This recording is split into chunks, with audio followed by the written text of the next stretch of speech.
دنیا کی پہلی کشتی ہزاروں برس پہلے کی بات ہے. اللہ پاک کے پیارے نبی حضرت سیدنا نوح علیہ نبینا وعلیہ الصلوۃ والسلام کا زمانہ تھا. آپ علیہ نبینا وعلیہ الصلوۃ والسلام اپنی قوم کو دین کی تبلیغ کرنے اور ان کو سیدھی راہ پر لانے کی کوششوں میں مصروف تھے. 950 950 سال تک آپ علیہ السلام تبلیغ فرماتے رہے، لیکن 80 افراد کے علاوہ کوئی بھی ایمان نہ لایا. جب آپ علیہ نبینا وعلیہ الصلوۃ والسلام اپنی قوم کے ایمان لانے سے نا امید ہو گئے، اللہ کریم نے آپ علیہ الصلوۃ والسلام کی قوم پر آنے والے طوفان کی خبر دی اور آپ کو ایک کشتی تیار کرنے کا حکم دیا.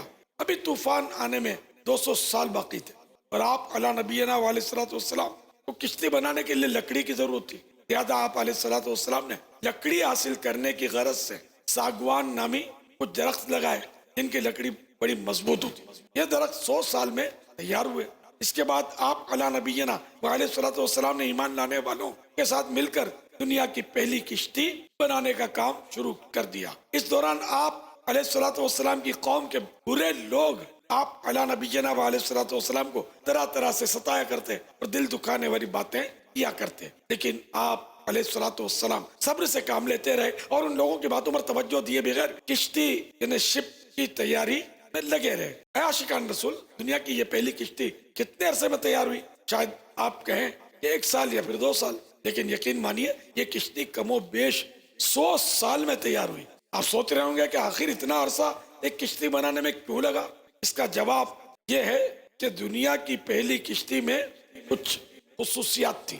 یہ کشتی ایک قول کے مطابق 300 گز 300 یارڈ لمبی، 50 گز چوڑی اور 300 گز اونچی، یعنی اس کی ہائٹ 300 گز تھی. کشتی کا آگے کا حصہ مرغے کے سر جیسا اور پچھلا حصہ مرغے کی دم جیسا تھا، جبکہ نیچے کا حصہ کسی پرندے کے پیٹ کی طرح تھا.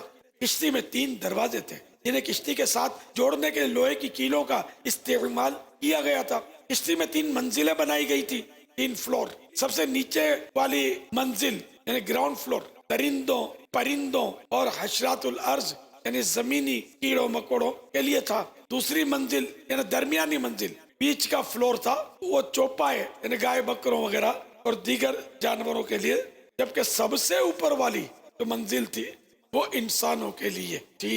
یہ تو آپ نے سن لیا کہ یہ کشتی کتنی شاندار اور بے مثال تھی، لیکن جو طوفان آنے والا تھا وہ بھی کئی گنا خطرناک اور ہولناک تھا. اس طوفان کے آنے کی نشانی یہ تھی کہ حضرت نوح علیہ نبینا علیہ الصلوۃ والسلام کے گھر کے تندور سے پانی ابل کر باہر آنے لگے گا.